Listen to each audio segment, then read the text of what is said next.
बच्चों, मैं पंकज कुमार ओझा, हिंदी शिक्षक, modern English school Bihar Sharif से। आज मैं 8वीं वर्ग के आप सभी विद्यार्थियों को आपके व्याकरण पाठ पुस्तक से मैं समास पढ़ाने जा रहा हूँ।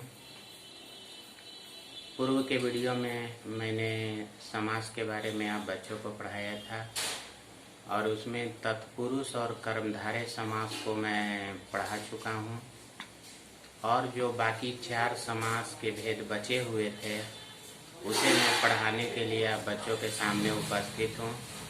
आइए अब पाठ की ओर चलें और जो बाकी बचे 4 जो समास हैं उनके बारे में अध्ययन करें।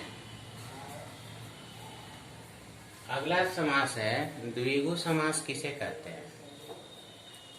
जिस समास में प्रथम पद संख्यावाचक हो, यानी जिस समास का पहला पद जो है वो संख्यावाची हो या संख्यावाचक हो और समस्त पद समूहवाचक हो जाए, वहाँ द्विगु समास होता है। जैसे नवरत्न, इसको ध्यान से देखिएगा। नौ है, नौ क्या हो गया? संख्यावाचक हो गया। चौराहा, चौ मने 4, ये क्या हो गया? संख्यावाचक हो गया। पंच, पंच क्या हुआ? पंच मने 5, ये संख्यावाचक हो गया। तो जिस समास का पहला पद संख्यावाचक हो उसे हम लोग द्विगु समास कहते हैं। अब ये द्वंद्व समास किसे कहते हैं? तो द्वंद्व समास का शाब्दिक अर्थ होता है जोड़ा। द्वंद्व का शाब्दिक अर्थ क्या होता है? जोड़ा, यानी जोड़ा मतलब 2, अर्थात जिस समास का दोनों पद प्रधान हो, अर्थात जिस समास का दोनों पद प्रधान हो उसे द्वंद्व समास कहते हैं। जैसे माता और पिता, जितना माँ प्रधान है उतना पिता प्रधान है, जितना भाई प्रधान है उतना बहन प्रधान है, जितना राजा प्रधान है उतना रानी प्रधान है। यानी द्वंद्व समास में दोनों पद क्या होते हैं? प्रधान होते हैं। बहुव्रीहि समास किसे कहते हैं? तो बहुव्रीहि समास में न तो पहला पद प्रधान होता है और न ही दूसरा पद प्रधान होता है। यानी बहुव्रीहि समास एक ऐसा समास है जिसमें न तो पहला पद प्रधान होगा और न ही दूसरा पद प्रधान होगा। बीच में कोई तीसरा पद आकर, पद मतलब शब्द, बीच में कोई तीसरा शब्द आकर प्रधान हो जाता है। जैसे पीताम्बर।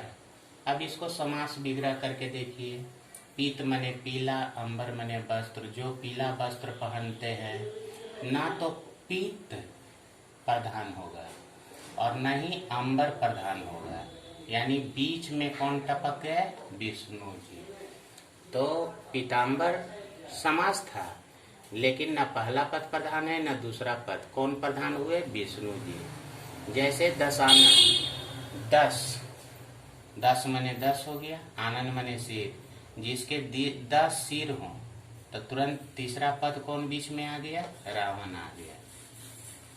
तो इसे हम लोग बहुव्रीहि समास कहेंगे। अव्ययी भाव समास किसे कहते हैं? तो देखो बच्चों, जिस समास का प्रथम पद प्रधान हो, जिस समास का प्रथम पद प्रधान हो तथा अव्यय हो उसे अव्ययी भाव समास कहते हैं। एक बात और याद रखना कि जिस समास का पहला पद उपसर्ग हो, क्या हो? जिस समास का पहला पद क्या हो? उपसर्ग हो जाता हो। जैसे जन्म, जन्म के पहले क्या लगा हुआ है? आ, तो आ उपसर्ग हो गया, तो आ जन्म हो गया। अब देखो दिन, दिन के पहले क्या उपसर्ग लगा हुआ है? प्रति, तो प्रतिदिन हो गया।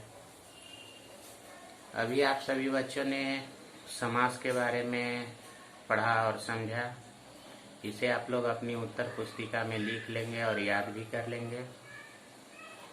अगले वीडियो में अभ्यास कार्य भी होगा, उसे आप सभी बच्चे ध्यान से देखेंगे। तब तक के लिए धन्यवाद। आपका दिन मंगल।